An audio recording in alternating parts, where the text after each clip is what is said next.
Bismillahir Rahmanir Rahim. Nahmaduhu wa nusalli ala rasulihil kareem.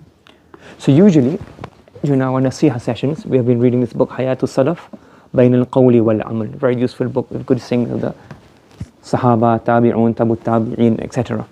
But inshallah, once a week, we'll go through another book. We'll read some stories from another book called Qiyamatul Zamani Inda al-Ulama. Basically, a book written in which many stories of the ulama have been written, within which the author, Sheikh Abdul Fattah Abu Ghudda rahimahullah, he discusses how their approach to acquiring knowledge was, how they acquired knowledge and the effort and the amount of time and sacrifice financially, physically, time-wise, how much sacrifice and effort they put for acquiring knowledge. And I'll repeat the same thing I repeated this morning again, is that when you read a story of any saint, any scholar, you have to look at it from a holistic perspective. Don't look at it as an individual or one-off thing. What am I trying to say? Let's say, for example, you read a story today, like one person who was acquiring knowledge like this. Yes? What you need to do from this is you learn the principle. The principle is this person spent a lot of effort, gave a lot of effort, spent a lot of time acquiring knowledge. That's the overall. You do not necessarily have to follow the exact same thing mentioned there, because everything doesn't suit every person, every society, every time. Okay, let's say, for example, the Sahaba radiallahu ta'ala anhum, they would live a very simple life, and sometimes the simplicity, for example, they would eat food, they would eat the clothes they would wear. For example, sometimes the clothes would be torn, they would have patches. Now if you go to school and you decide you're going to wear patched clothes, what's going to happen? People are going to tease you, people are going to bully you, and they laugh at you. So you're giving Islam a bad name. You're putting yourself, you're embarrassing yourself. So what you need to do from this story is understand not about wearing patched clothes, but rather understanding simplicity. I need to spend a lot. So within our culture, where we live, our society, I live a simple life.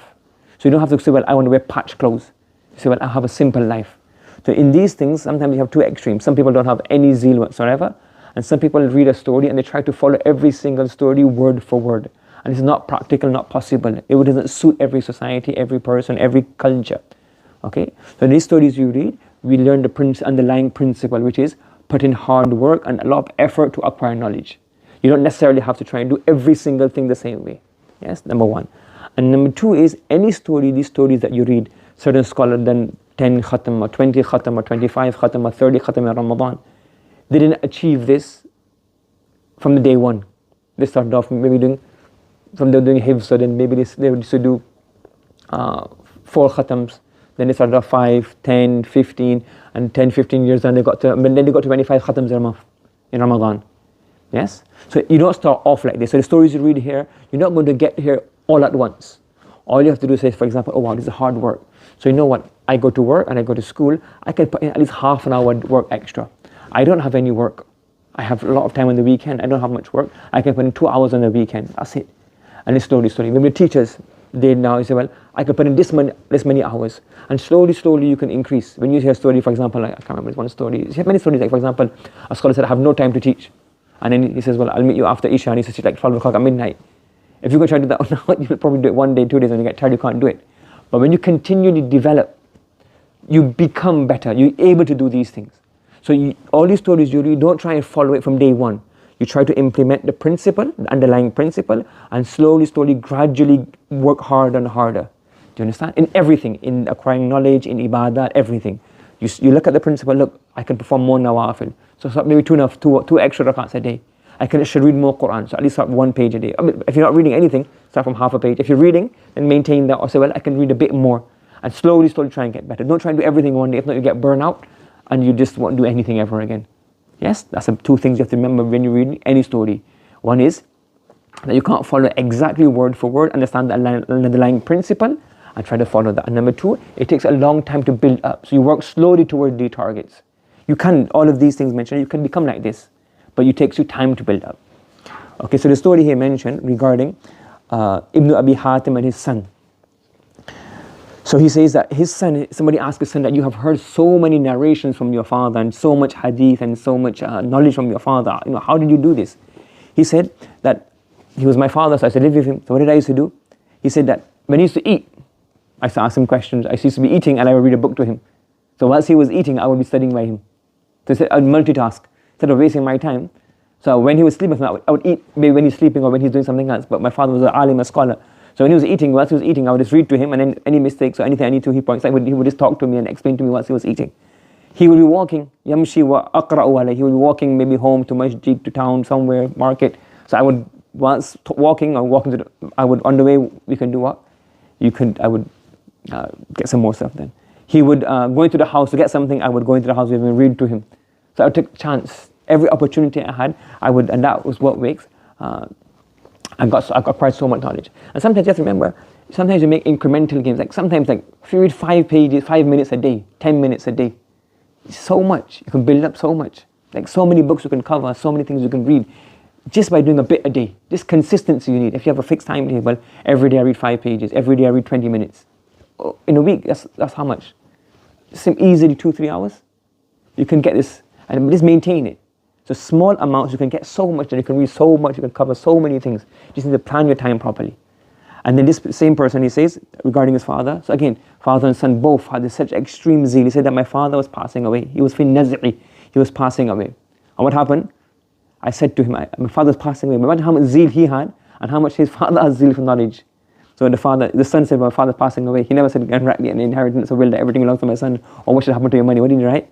He said, هل له صحبة. He said there's a person by the name of Uqbah ibn Abdul Ghafir.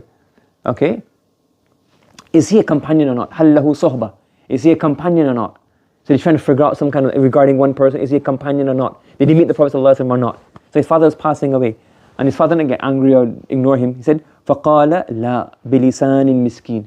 Like very unable to utter the words, but he said, no, he's not a companion. So even when he was dying, he's acquiring knowledge and passing on knowledge.